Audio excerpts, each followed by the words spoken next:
अरे इस लड़की का फेस नहीं दिखाई देगा। बेटा तुम आगे आ जाना, जब तक सबका फेस नहीं दिखाई दे पढ़ाया नहीं जाएगा। हाँ वही, ऐसे समझ नहीं आता बच्चों को समझ आ रहा है या नहीं आ रहा। चलो, हम लोगों ने क्लास 11 की फिजिक्स पढ़ ली। क्लास 11 में तुम लोगों ने क्या पढ़ा था? हमने वो सारी फिजिक्स पढ़ी थी जिसे हम देख सकते हैं, ठीक है। तुम लोगों ने सीखा किसी भी चीज़ की वेलोसिटी, जैसे कार चल रही है तो मुझे उसकी वेलोसिटी दिखती है, ठीक है ना। आप लोगों ने पढ़ा है ग्रेविटेशन, पेन ऊपर से नीचे आ रहा है ना तो मुझे दिख रहा है। तो बेसिकली आपने क्लास 11th में जो भी सीखा ना वो फिजिक्स थी जिसे आप देख सकते हो। अब हम क्लास 12th में वो चीज़ पढ़ेंगे जिसे हम देख नहीं सकते, बस हमें वो फील करना है। आप लोगों को क्लास 12th में पढ़ना है करंट इलेक्ट्रिसिटी। तो करंट को ना हम देख नहीं सकते, बट जब टच करोगे तो फील कर सकते हो। सिमिलरली हमें क्लास 12th में पढ़ना है मैग्नेटिक फील्ड को।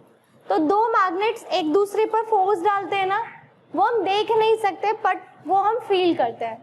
तो क्लास 12 पूरी इमेजिनेशन में खत्म होगी। बस हम इमेजिनेशन करेंगे कि करंट में इतनी तार जा रही होगी तो ऐसा इफेक्ट होगा, ठीक है। अब हमारे पास क्लास 12th में फिजिक्स के दो पार्ट हैं, एक आपका पार्ट 1 है, एक पार्ट 2 है। जो आपका पार्ट 1 है उसका नाम है इलेक्ट्रोमैग्नेटिज्म, ठीक है। हमारे पास जो फर्स्ट पार्ट है ना, उस फर्स्ट पार्ट का नाम है इलेक्ट्रोमैग्नेटिज्म। हमारी जो फर्स्ट बुक है ना, उस पूरी बुक का नाम है इलेक्ट्रोमैग्नेटिज्म। और आपका जो सेकंड पार्ट है ना, दैट इज मॉडर्न फिजिक्स।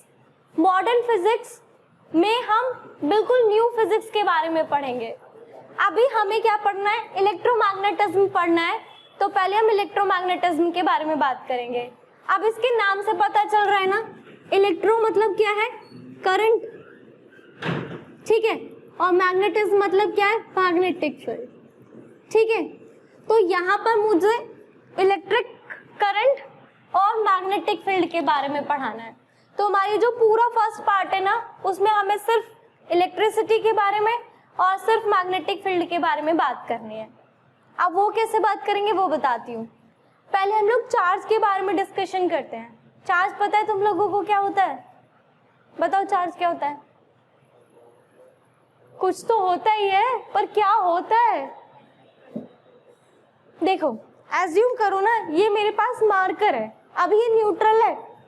तुम लोगों को ऐसे पता है ये न्यूट्रल है क्योंकि इसमें जितने इलेक्ट्रॉन है ठीक उतना ही प्रोटॉन है। एटम है ना अभी ये, हम लोगों ने पढ़ा है एटम होल न्यूट्रल होता है। क्यों होता है? क्योंकि उसके पास जितने इलेक्ट्रॉन होते हैं ठीक उतने ही क्या होते हैं? प्रोटॉन। तो आपके पास ये भी क्या है? न्यूट्रल है। सही बात है ना? क्या ये अब इसको अट्रैक्ट कर रहा है? इन दोनों के बीच में कोई अट्रैक्शन फोर्स है? नहीं। इनके बीच में कोई रिपल्शन फोर्स है? नहीं है। सही है ना? तो अब इनके बीच में कोई अट्रैक्शन फोर्स नहीं है, कोई रिपल्शन फोर्स भी नहीं है। एक वैसे वाला एग्जांपल लेते हैं जिसे हम प्रैक्टिकली यूज करते हैं। आप लोग बैलून लो, बैलून को उठा के वॉल पे चिपकाने की कोशिश करो तो लगेगा पेस्ट होगा क्या? अट्रैक्ट होगा? ऐसे थोड़ी होगा, तो वो रब करना पड़ेगा ना पहले। पर ऐसे ही बैलून को वॉल पे लगाओगे तो नहीं लगेगा ना। पर तुम बैलून को जब रब करोगे ना तब वो वॉल को अट्रैक्ट करने लगेगा। तो देखो क्या था, जब आप लोगों ने बैलून लिया ना तब वो न्यूट्रल था, तो आप लोग उसे वॉल पे लगा रहे थे तो वो नहीं लग रहा था। लेकिन जब हमने बैलून को अपने हेयर से रब किया तो उस पर चार्ज आ गया। अब चार्ज कैसे आएगा उसके बारे में अभी डिस्कशन करेंगे, पर अभी बात कर रहे हैं कि चार्ज होता क्या है। तो जब तक बैलून को ऐसे उठा के वॉल पे लगाया जा रहा था तो अट्रैक्शन नहीं था क्योंकि मेरा बैलून न्यूट्रल था। लेकिन जब आप लोगों ने अपने बैलून को अपने हेयर से रब किया तो बैलून पे चार्ज आ गया। जैसे ही बैलून पे चार्ज आया, अब मैं उसे वॉल के पास लेके गई तो अब मेरी बॉल ने उस बैलून को अट्रैक्ट किया और आपका बैलून उस दीवार से चिपक गया। यही मेरे चार्ज की डेफिनेशन भी होती है। चार्ज किसी भी बॉडी की वो प्रॉपर्टी होती है जिसे एक्वायर करने के बाद वो किसी दूसरी चीज को अट्रैक्ट करना शुरू कर देता है। जब तक बैलून न्यूट्रल था तब तक वो किसी भी चीज को अट्रैक्ट नहीं कर रहा था, लेकिन जैसे ही बैलून पे चार्ज आ गया, चार्ज आते ही उसने वॉल को क्या करना शुरू कर दिया? अट्रैक्ट करना शुरू कर दिया। सही है? तो हम इसकी प्रॉपर्टी क्या बोलेंगे? चार्ज किसी बॉडी की वो प्रॉपर्टी होती है जिसे ये बॉडी एक्वायर करने के बाद, अभी ये न्यूट्रल है, अब इस बॉडी पर चार्ज आ जाए तो इस बॉडी ने चार्ज को एक्वायर कर लिया, तो अब ये किसी दूसरी बॉडी पर फोर्स लगाने लगे, और वो कैसा फोर्स होना चाहिए? इलेक्ट्रोस्टैटिक फोर्स होना चाहिए। समझ गए? तो जब भी किसी बॉडी पे चार्ज आएगा तो वो दूसरी बॉडी पर इलेक्ट्रोस्टैटिक फोर्स लगाने लगेगा, और यही हमारे चार्ज की डेफिनेशन भी है। समझ गए? तो लिखो चार्ज क्या होता है। देखो, charge is that property of body, charge is that property of body by acquiring which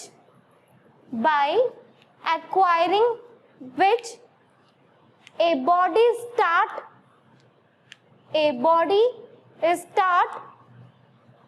to apply electrostatic force,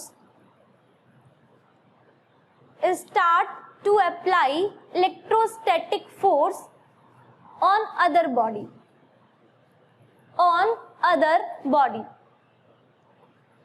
समझ आ गया चार्ज क्या होता है? चार्ज किसी बॉडी की वो प्रॉपर्टी है जिसे बॉडी लेने के बाद किसी दूसरी बॉडी पर इलेक्ट्रोस्टैटिक फोर्स लगाना शुरू कर देगी। यहाँ तक बात समझ आ गई? अब देखो इस चार्ज से पूरी बुक कैसे खत्म होगी।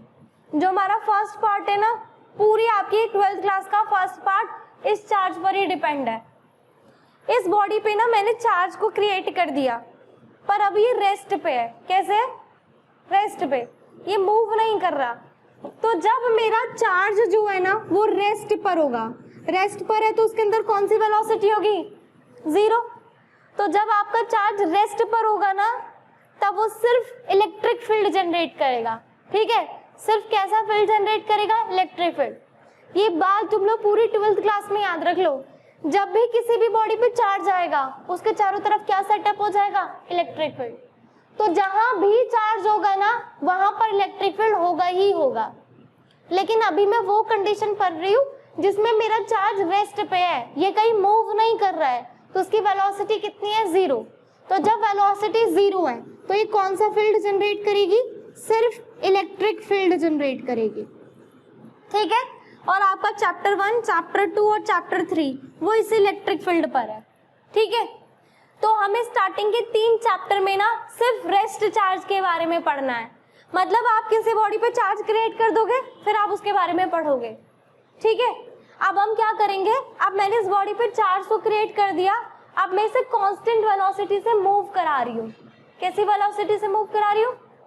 कांस्टेंट वेलोसिटी पता है ना, इक्वल टाइम में इक्वल डिस्टेंस ट्रेवल करे। ऐसे कि तुम लोग यहाँ से 2 किलोमीटर पर आवर की स्पीड से चले और एंटायर जर्नी तुम लोगों ने 2 किलोमीटर पर आवर की स्पीड से ट्रेवल्ड कर दी, तो कौन सी स्पीड कहलाएगी? Constant speed.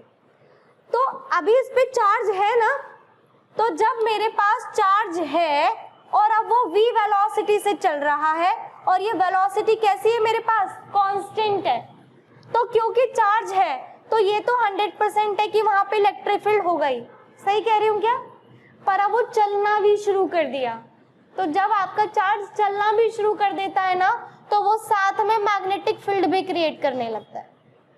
अब ये ना क्वेश्चन हमारे बोर्ड में पूछा गया है कि जब हम चार्ज को कांस्टेंट वेलोसिटी से मूव करा देते हैं तो कौन कौन से फील्ड जनरेट करता है।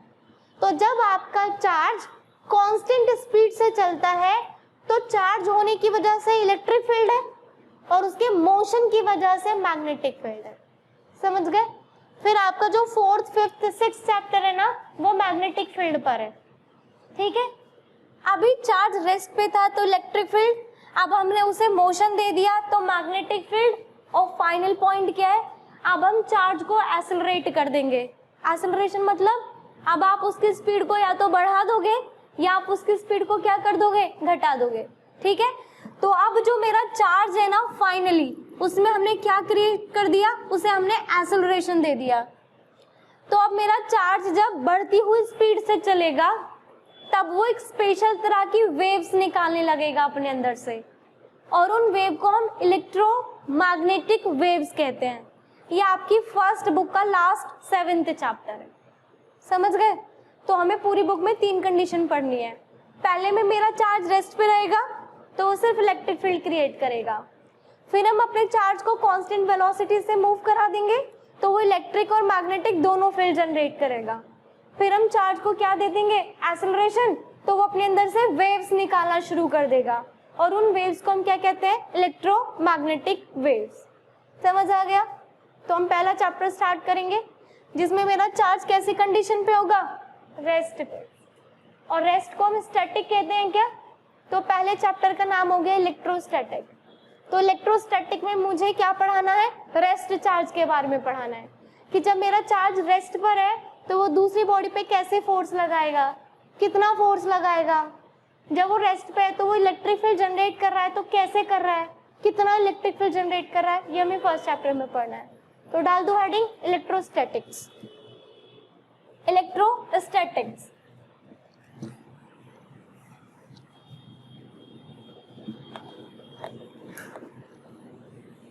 करें शुरू। हाँ, अभी मैंने बताया इलेक्ट्रो मतलब चार्ज और स्टैटिक मतलब क्या, रेस्ट। तो हमें रेस्ट चार्ज के बारे में पढ़ना है। मैंने अभी तुम्हें चार्ज की डेफिनेशन बता दी, समझ आ गई ना चार्ज की डेफिनेशन। अब बताओ चार्ज कितने टाइप के होते हैं। अब जो भी हम पढ़ेंगे ना वो सब तुम लोगों को पहले से पता है, पर थोड़ा सा रिवाइज करना बहुत जरूरी है। कितने टाइप के चार्ज होते हैं, एक पॉजिटिव और एक, सही है ना, यही होते हैं ना। अब बताओ मुझे पॉजिटिव चार्ज कब क्रिएट होता है और नेगेटिव चार्ज कब क्रिएट होता है। जब कोई बॉडी इलेक्ट्रॉन को, तो कौन सा चार्ज, और जब कोई बॉडी इलेक्ट्रॉन को गेन कर लेती है तो। इसका रीजन प्रॉपर दो कि अगर किसी बॉडी ने इलेक्ट्रॉन को लॉस किया तो उस पर पॉजिटिव क्यों आया, और किसी, सही बात है ना। मैं एक सोडियम का एग्जांपल लेती हूँ। मेरे पास एक सोडियम एटम है, तो सोडियम के पास कितने इलेक्ट्रॉन होते हैं, 11, और प्रोटॉन्स भी कितने होते हैं, इतने ही होते हैं ना। अब हम क्या कर रहे हैं, अब हम इसमें से एक इलेक्ट्रॉन को निकाल देते हैं। तो जब मैं इसमें से एक इलेक्ट्रॉन को निकाल दूंगी तो उसके पास कितने इलेक्ट्रॉन बचे और प्रोटॉन कितने, तब प्रोटॉन ज्यादा हो गए, इलेक्ट्रॉन कम हो गए, तो प्रोटॉन पे पॉजिटिव चार्ज होता है, तो आपके पास कौन सा चार्ज क्रिएट हो जाएगा, पॉजिटिव। अब बात करते हैं, एक क्लोरीन एग्जांपल लेते हैं। क्लोरीन के पास कितने इलेक्ट्रॉन, 17, प्रोटॉन्स भी कितने। मैं इसे एक इलेक्ट्रॉन ला के दे दूं बाहर से कहीं तो कितने इलेक्ट्रॉन हो जाएंगे, 18, एंड प्रोटॉन्स कितने हो जाएंगे। तो इलेक्ट्रॉन ज्यादा हो गए ना प्रोटॉन से, इलेक्ट्रॉन पे कौन सा चार्ज होता है, नेगेटिव। तो इस तरह से एटम पे कौन सा चार्ज क्रिएट हो जाता है, नेगेटिव। यहाँ तक सही बात है ना। तो हम लोगों को ये पता है कि अगर हम इलेक्ट्रॉन का ट्रांसफर करवा दें, सही बात है ना, हम या तो यहाँ से इलेक्ट्रॉन निकाल रहे हैं या इलेक्ट्रॉन ला रहे हैं, तो बेसिकली आप इलेक्ट्रॉन को क्या कर रहे हो, ट्रांसफर कर रहे हो। तो इलेक्ट्रॉन को ट्रांसफर करने से किसी भी बॉडी पे चार्ज क्रिएट हो जाता है, यही बात कह रहे हैं ना हम लोग। अब हम इलेक्ट्रॉन को ट्रांसफर कैसे करा सकते हैं, रब करा के, जैसे हमने अभी बैलून को किया था। जब हम बैलून को रब करते हैं या हम किसी भी दो बॉडी को रब करते हैं तो एक बॉडी इलेक्ट्रॉन को लॉस कर देती है और दूसरी बॉडी उसी इलेक्ट्रॉन को क्या कर लेती है, गेन कर लेती है।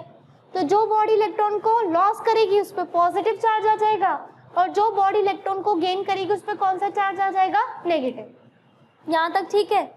अब मुझे ये बताओ, मेरे पास ना एक ए बॉडी थी, एज्यूम करो हमारे पास एक ए बॉडी है और उस ए बॉडी पर ना मैंने पॉजिटिव चार्ज ले आई। कौन सा चार्ज लेकर आई, अब मुझे ये बताओ क्या पॉजिटिव चार्ज आने पर उसका मास में कोई इफेक्ट पड़ेगा। ऐसे ये मेरे पास पहले एक ए बॉडी थी, ये पहले न्यूट्रल थी। अब मैंने ना इस पे कौन सा चार्ज क्रिएट कर दिया, अब मैंने इस पे पॉजिटिव चार्ज क्रिएट कर दिया। तो सिर्फ चार्ज ही तो क्रिएट किया है, चार्ज क्रिएट करने से क्या इसके मास पर कोई इफेक्ट पड़ेगा, तुषार पड़ेगा, मैडम पड़ेगा। पॉजिटिव चार्ज कब आया था, जब इलेक्ट्रॉन गेन हुए होंगे, लॉस हुए होंगे। जब इलेक्ट्रॉन को लॉस किया तो ये बॉडी पे पॉजिटिव चार्ज आया। इलेक्ट्रॉन पे कुछ मास होता है, होता तो है ना, लेकिन है ना, हमारा जो इलेक्ट्रॉन होता है उस इलेक्ट्रॉन पे कितना मास होता है, 9.1 इंटू 10 की पावर -31 kg, राइट। तो जितने इलेक्ट्रॉन निकले होंगे उस इलेक्ट्रॉन के मास के बराबर इस बॉडी का मास क्या हो गया होगा, कम हो गया होगा। समझ गए क्या, क्लियर हो गया। तो जब किसी बॉडी पर पॉजिटिव चार्ज आता है तो उसके मास में कमी आ जाती है। कितनी कमी आती है, जितने इलेक्ट्रॉन निकले होंगे, पर वो इतना कम होता है, इतना कम होता है कि नेग्लिजिबल है। ठीक है, अब ये क्वेश्चन पूछा गया था बोर्ड में, पर आई थिंक बहुत पहले पूछा गया था, 2002 या 4 में था।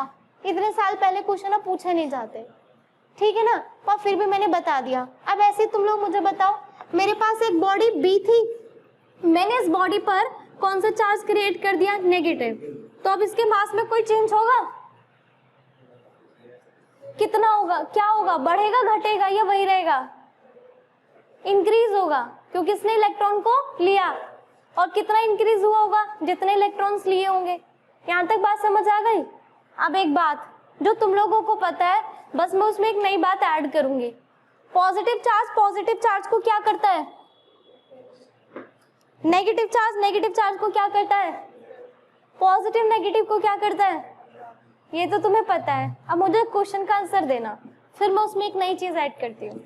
हम लोगों ने ये पढ़ा है ना, जो तुम लोगों ने मुझे बताया कि सेम चार्ज एक दूसरे को रिपल करते हैं एंड डिफरेंट चार्ज एक दूसरे को अट्रैक्ट करते हैं। सही बात है ना। अब सुनो, ये एक बी बॉल है, ठीक है, इस बी बॉल को मैंने नेगेटिव चार्ज दिया हुआ है। कौन सा चार्ज दिया हुआ है, बस यहीं पे रख दीजिए। अब यहाँ पर एक ए बॉल लेकर आई मैं, ठीक है, और मुझे फील हुआ कि इन दोनों के बीच में रिपल्शन हो रहा था। इन दोनों के बीच में क्या हो रहा था, तो ए पे कौन सा चार्ज होगा, नेगेटिव। श्योर हो, 100%? ठीक है, अभी लॉक करते हैं थोड़ी देर बाद।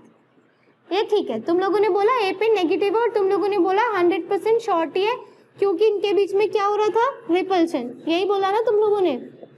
अब मैं कह रही हूँ कि एक बी बॉल है, इसके पास नेगेटिव चार्ज है। अब मैं एक ए बॉल लेकर आई, इन दोनों के बीच में अट्रैक्शन हो रहा है। अब ए पे कौन सा चार्ज है, पॉजिटिव। अब 100% श्योर हो, अब 100% श्योर नहीं है। देखो, जब हमने चार्ज की डेफिनेशन दी थी तो हमने कहा था कि जब ये बॉडी अपने ऊपर चार्ज को लेकर आ जाएगी तो वो दूसरी बॉडी को क्या करने लगेगी, फोर्स लगाने लगेगी। सही बात है ना। जब इस बॉडी पे चार्ज आ गया ना तो ये न्यूट्रल बॉडी को भी अट्रैक्ट कर सकती है और अपने से अपोजिट बॉडी को भी अट्रैक्ट कर सकती है। तो अगर इस बॉल पे नेगेटिव है ना तो ये न्यूट्रल भी हो सकती है, ये न्यूट्रल वाली बॉडी को भी अट्रैक्ट कर सकती है, और अगर ए बॉल पर पॉजिटिव चार्ज है ना तो ये उसे भी अट्रैक्ट कर सकती है। तो अट्रैक्शन तो दो चार्ज बॉडी में भी हो सकता है और अट्रैक्शन एक चार्ज बॉडी और एक न्यूट्रल बॉडी में भी हो सकता है। समझे। तो जब अट्रैक्शन की बात होती है ना तब हम 100% श्योर नहीं है। अगर मैंने यहाँ पे एक बी बॉल दिया था, इस पे नेगेटिव चार्ज था, और मैं तुमसे ए बॉल पूछ रही हूँ, तो आप लोग मुझे 100% श्योरिटी नहीं दे सकते। आप कह सकते हो कि ये न्यूट्रल भी हो सकता है और ये पॉजिटिवली चार्ज भी हो सकता है। समझ गए। तो जब हमें अट्रैक्शन बोला हो तब हम किसी बॉडी पर चार्ज है या न्यूट्रल है उसे नहीं बता सकते, पर रिपल्शन को आप 100% श्योर बोल सकते हो। रिपल्शन हमेशा सेम चार्ज में ही होता है। अगर ये नेगेटिव है तो 100% ये नेगेटिव होगा, ये पॉजिटिव है तो 100% ये भी पॉजिटिव होगा। लेकिन अट्रैक्शन 100% श्योरिटी नहीं देता। आ गई क्या बात समझ में। अब तुम लोग कुछ पॉइंट्स लिखो। पहला पॉइंट लिखो, 2 टाइप्स के चार्ज लिख लो। There are 2 types of charge, first positive charge, second negative charge. There are 2 types of charge, first positive charge, second negative charge. अब पॉजिटिव चार्ज के साइड में ब्रैकेट में लिख लेना, after losing electron. Positive charge कब create होता है, after losing electron. Negative charge के लिए लिखना ब्रैकेट में after gain of electrons, after gaining of electron. Electron को गेन करने के बाद नेगेटिव चार्ज क्रिएट होता है। ठीक है। अब नेक्स्ट पॉइंट लिखो, when a body get positive charge, when a body get positive charge, then there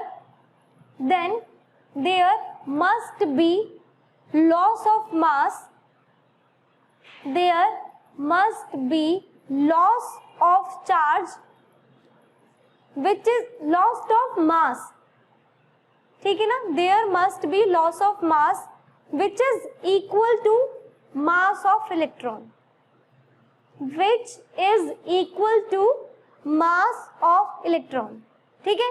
जब कोई बॉडी पॉजिटिव चार्ज लेकर आएगी तो उसमें मास की कमी हो जाएगी जो इलेक्ट्रॉन के बराबर होगी, पर याद रखना कि ये मास इतना कम होता है कि मेरे लिए नेग्लेबल है।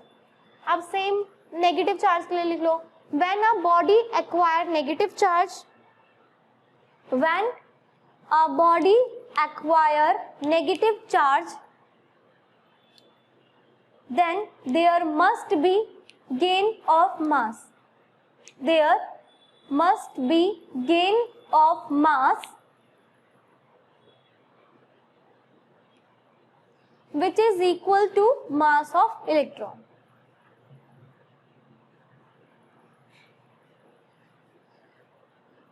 अब नेक्स्ट हेडिंग डाल दो properties of charge, properties of charge. अब इसमें फर्स्ट प्रॉपर्टी से अपनी लैंग्वेज में लिख लो कि रिपल्शन में 100% शॉर्टी होती है, तो रिपल्शन से मैं किसी भी चार्ज को फाइंड कर सकती हूँ पर अट्रैक्शन से नहीं कर सकती। ये दोनों डायग्राम ही बना लो, अपने आप समझ आ जाएगा।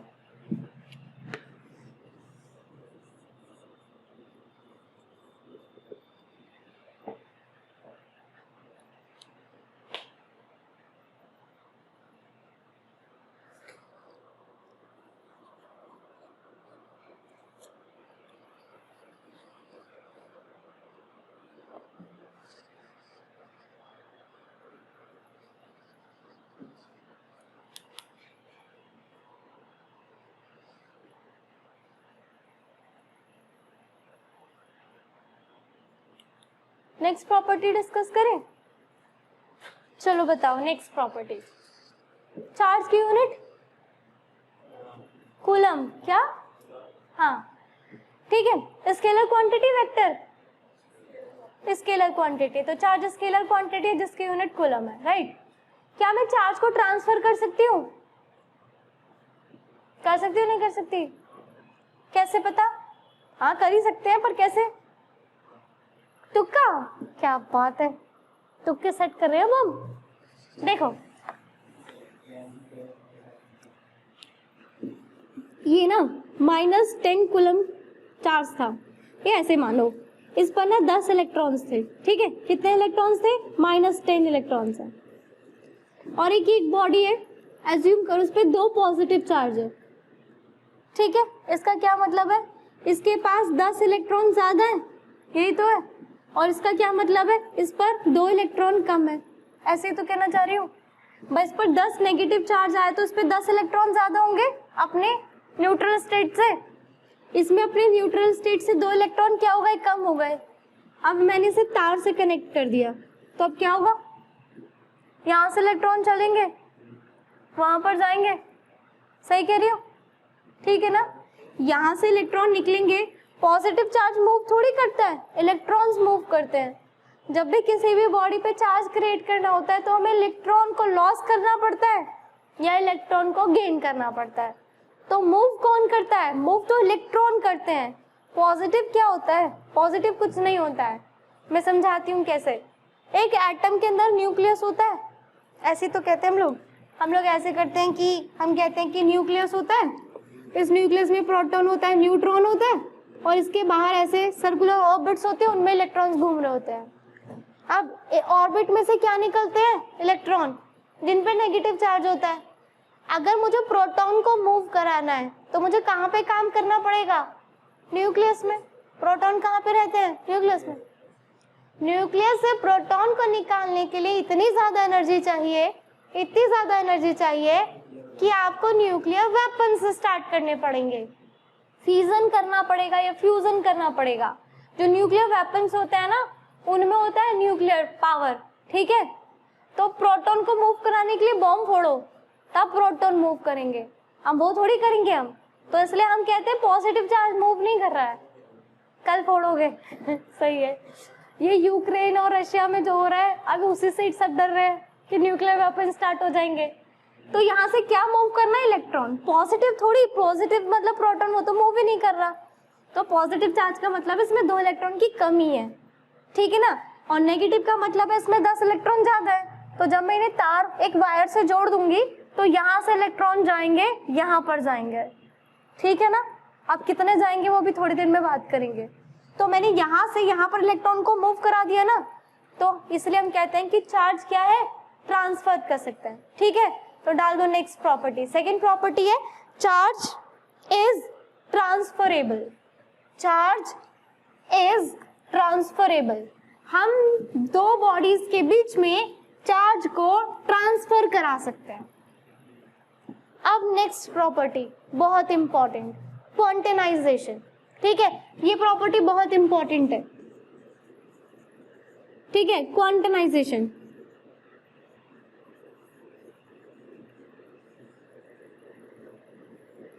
पहले बताओ क्वांटाइजेशन वर्ड का क्या मतलब होता है। पहली बार वर्ड सुना है, बताओ क्वांटाइजेशन। अरे ये मैडम बताएंगे क्वांटाइजेशन क्या होता है, बताओ मैडम। क्वांटाइजेशन वर्ड का मतलब होता है किसी चीज को किसी नंबर का मल्टीपल कर देना। उसके लिए मैंने एक स्टोरी सुनाई थी। ऐसे मैंने कहा था कि एज्यूम करो कोई एक स्वीट सेलर है, वो मिठाइयाँ बेचता है, उसकी बहुत सारी मिठाइयाँ बिकती है, कोई 20 किलो लेके जा रहा है, कोई 10 किलो परचेज कर रहा है। अब सडनली एक बच्चा आके उससे कहे 250 ग्राम मिठाई पैक कर दो। तो इतनी सारी मिठाइयाँ पैक कर रहा था, फिर उसे 250 ग्राम पैक करना पड़ा। तो उसे लगा इसमें तो बहुत लॉस है। तो उसने कहा कि अब मैं अपनी दुकान पे सिर्फ 10 kg के बॉक्सेस ही रखूंगा। उसने अपनी दुकान में सारे 10 किलो के डिब्बे मंगवा लिए। अब कोई पर्सन आके उससे कहता है मुझे 10 किलो की मिठाई चाहिए, तो वो 1 डिब्बा देगा। कोई कहता है 20 किलो की मिठाई चाहिए, तो वो 2 डिब्बे देगा। कोई कहेगा 50 किलो मिठाई चाहिए, तो वो 5 डिब्बे देगा।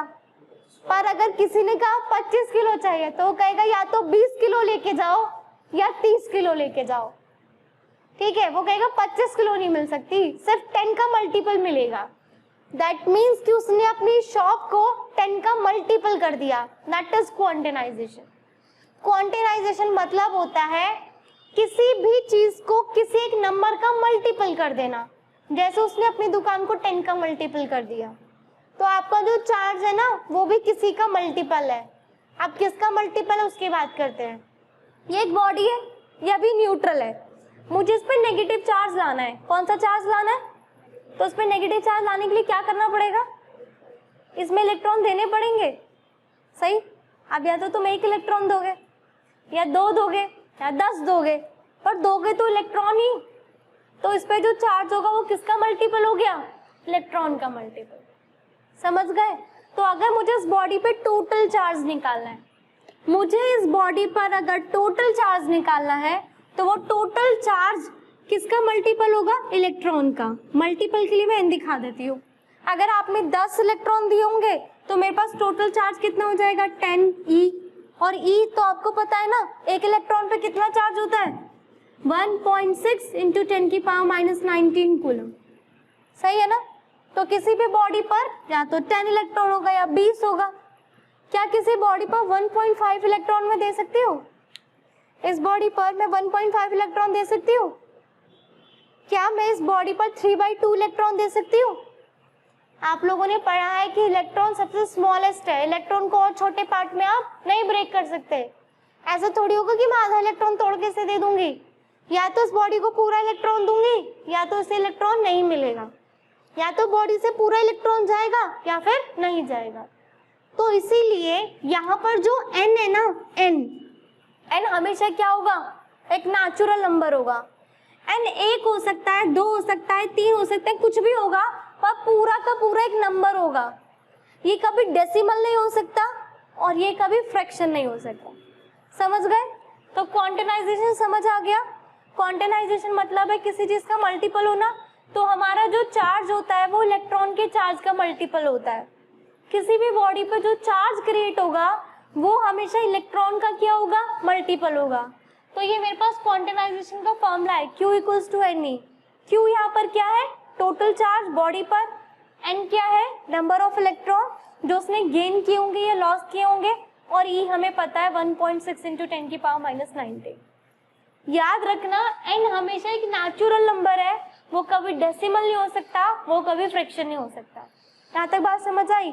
तो नोट करना इसे, नोट्स मिलेंगे ना प्रॉपर, उसमें सब रीड कर लेना। अभी शॉर्ट नोट्स में लिख लो और फिर मैं क्वेश्चन दे रही हूँ, वो क्वेश्चन मुझे सॉल्व करके दोगे। बोर्ड का क्वेश्चन है पर है बहुत पुराना ही। अब पहला दिन हो या लास्ट दिन हो, अब तो पढ़ना ही पड़ेगा सर। 11th में ऐसा था, थोड़ी बहुत थ्योरी वोरी याद कर ली काम चल जाए। 12th में ऐसा नहीं होना, सच बता रही हूँ। 12th में या तो लॉजिक क्लियर है या कुछ नहीं है। पूरी फर्स्ट बुक में ही सारा दिमाग खर्च करना पड़ेगा। कंपटीशन में भी फर्स्ट बुक से ही आना, बोर्ड में भी। जो सेकंड बुक है ना वो बहुत ज़्यादा इजी है, उसमें कोई दिक्कत वाली बात नहीं। अब स्कूल में तो फर्स्ट ही आएगी ना, पहले यूटी, पहला हाफ ईयरली। देखो मुझे बताओ, क्या किसी बॉडी पर 3.2 इंटू 10 की पावर माइनस 19 चार्ज हो सकता है? 1.6 का मल्टीपल है 3.2, तो हाँ हो सकता है। क्या किसी बॉडी पर 4.8 इंटू 10 की पावर माइनस 38 चार्ज हो सकता है? हो सकता है। क्या किसी बॉडी पर 4.2 इंटू 10 की पावर माइनस 19 चार्ज हो सकता है? ये नहीं हो सकता। ये मल्टीपल है क्या 1.6 का? समझ गए क्या मेरी बात को? तो ऐसे क्वेश्चन था एग्जाम में, अभी एक्यूरेट वैल्यू तो मुझे पता नहीं, पर ऐसे क्वेश्चन था, कैन अ बॉडी हैव, जैसे ऐसे बोल देते हैं, can a body have 4.2 into 10 की पावर माइनस 19 कूलम चार्ज, ऐसे क्वेश्चन था। तो हम कैसे करते हैं उसे सॉल्व? ये मुझे क्वेश्चन में Q गिवन था, तो Q कितना हो जाएगा, 4.2 इंटू 10 की power minus 19। Number of electrons में निकालूंगी, E की वैल्यू है 1.6 इंटू 10 की पावर माइनस 19, इससे कैंसिल हो जाएगा, तो n कितना आएगा, 4.2 अपॉन 1.6, पॉइंट से पॉइंट कैंसिल होगा। जब हम इसे डिवाइड करेंगे तो ये पॉइंट में आएगा, ठीक है, डेसिमल में आएगा, तो हम बोलेंगे n कभी डेसिमल नहीं हो सकता, तो किसी भी बॉडी पर 4.2 इंटू 10 की पावर माइनस 19 कूलम चार्ज नहीं हो सकता। आ गई बात समझ में? क्लियर हो गया ना? अच्छे से समझ आ गया? तो ये हो गई हमारी क्वांटाइजेशन प्रॉपर्टी। अब नेक्स्ट प्रॉपर्टी है कंजर्वेशन ऑफ चार्ज। डालो हेडिंग, लिख लिया ना, इसे नोट कर लिया ना, फॉर्मूला भी लिख लिया? अच्छा, जब लिख लो तो बता देना, उसके बाद नेक्स्ट प्रॉपर्टी डाल देना, कंजर्वेशन ऑफ चार्ज।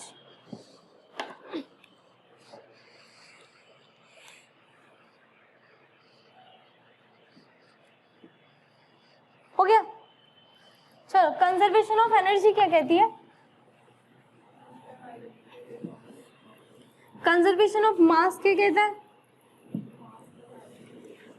तो ऐसे कंजर्वेशन ऑफ चार्ज भी कहेगा, charge neither created, charge not destroyed. सही बात है ना? ना हम चार्ज को क्रिएट कर सकते हैं, ना हम चार्ज को डिस्ट्रॉय।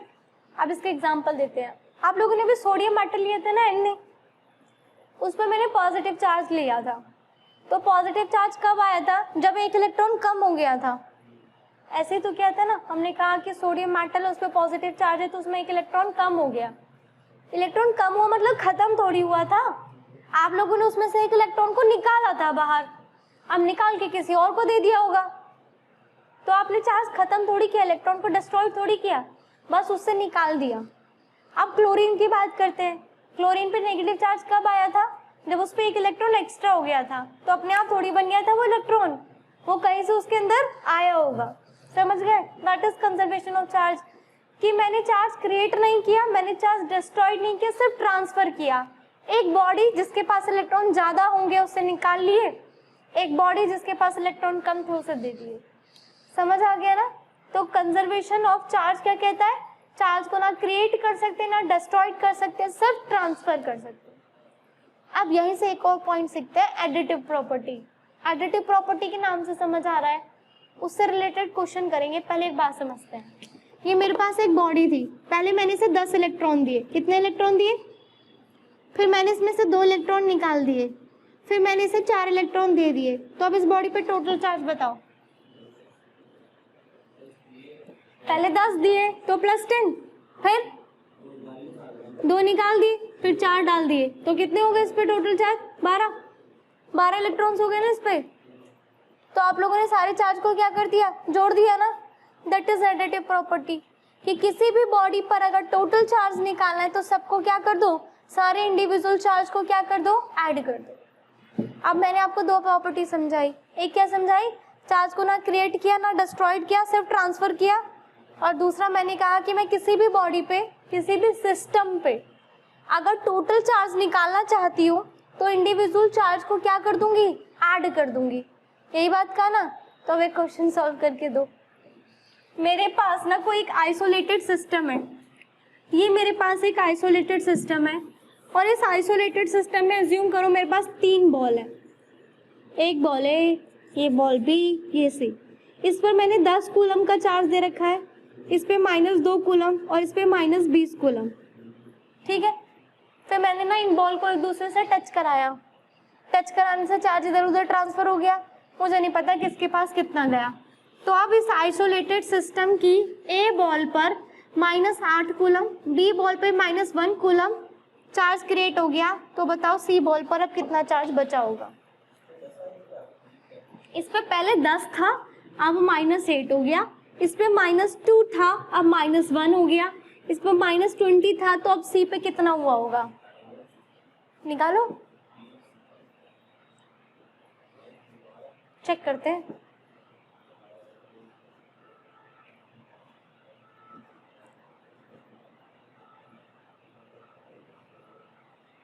सर को बहुत टाइम लग रहा है। कितना? सर तुम रह गए बस, जितना इन्होंने बोला उतना तुम्हारा। अभी हमने 2 प्रॉपर्टी पढ़ी ना, पहली चार्ज क्रिएट नहीं होता, चार्ज डिस्ट्रॉयड नहीं होता। ये पूरा एक आइसोलेटेड सिस्टम है, ये भी वही सिस्टम है, यानी जितना चार्ज इस पे रहेगा उतना ही चार्ज इस पे रहेगा। तो इस वाले का चार्ज बराबर होगा इसके चार्ज के। सही बात है। फिर मैंने कहा चार्ज में क्रिएट नहीं कर रही हूँ, चार्ज डिस्ट्रॉयड नहीं कर रही हूँ, ट्रांसफर हो रहा है। तो पहले मैं इसका टोटल चार्ज निकालती हूँ एडिटिव प्रॉपर्टी से। देखते हैं, +10 -2 -20, एडिटिव प्रॉपर्टी लगाई ना, टोटल चार्ज कितना हो जाएगा? ये हो जाएगा 10 -22, कितना आ गया? -12 कूलम। सही है।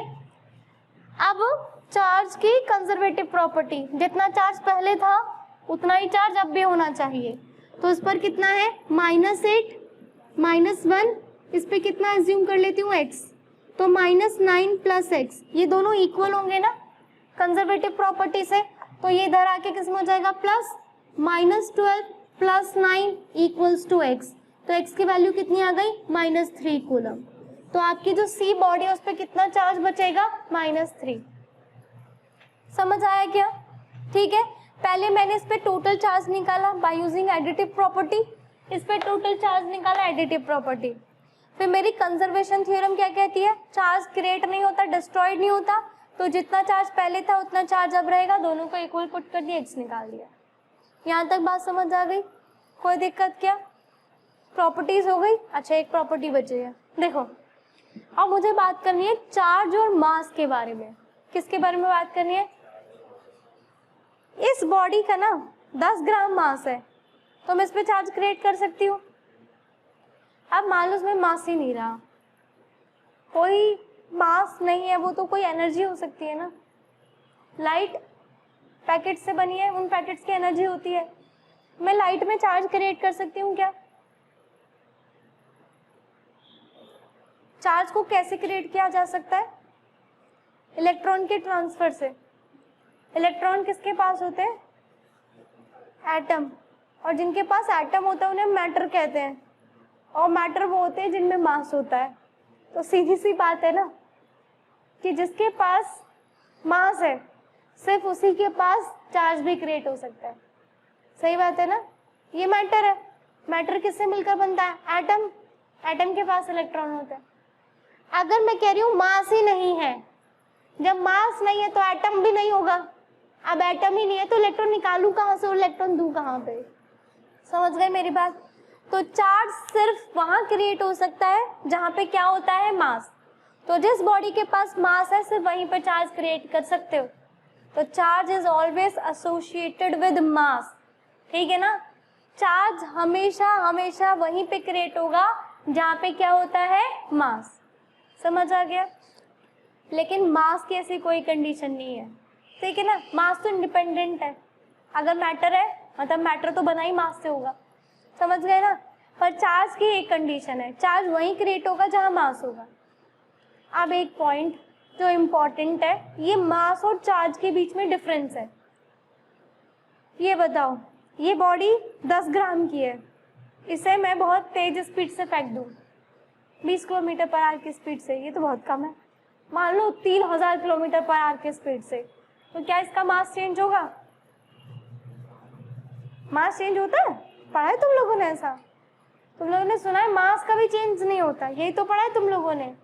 लेकिन ये थोड़ा सा गलत पढ़ा है। मास स्पीड के साथ साथ चेंज करता है, पर पता है क्या है, हम लोगों ने आज तक ऐसा पढ़ा था कि मास चेंज नहीं होता, तो हम लोगों ने गलत थोड़ी पढ़ा था।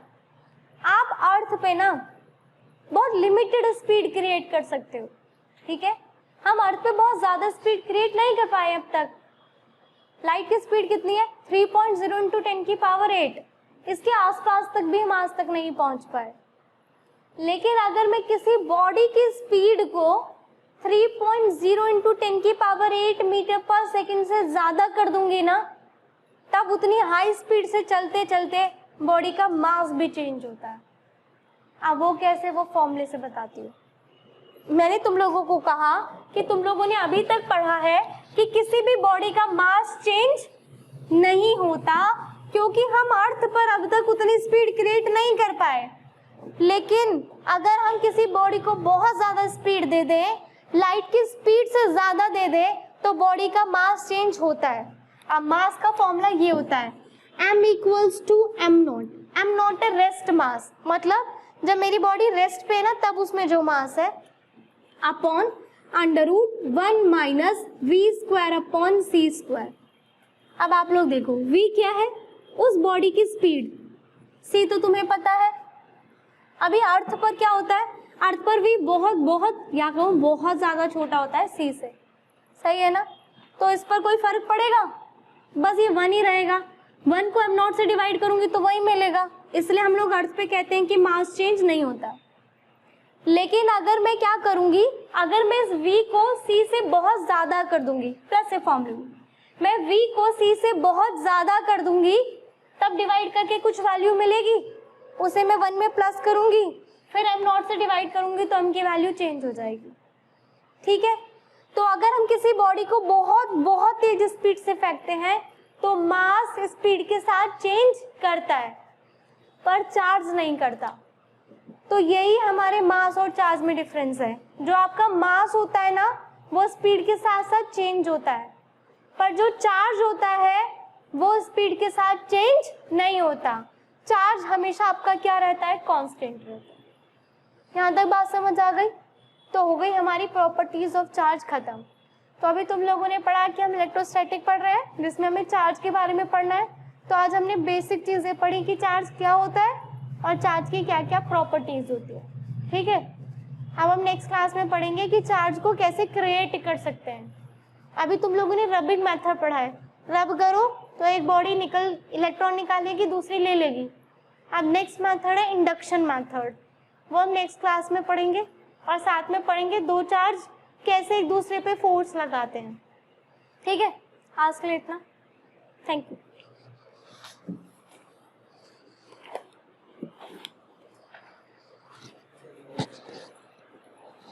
सर करेंगे, राजे आ जाना। बैठ गई।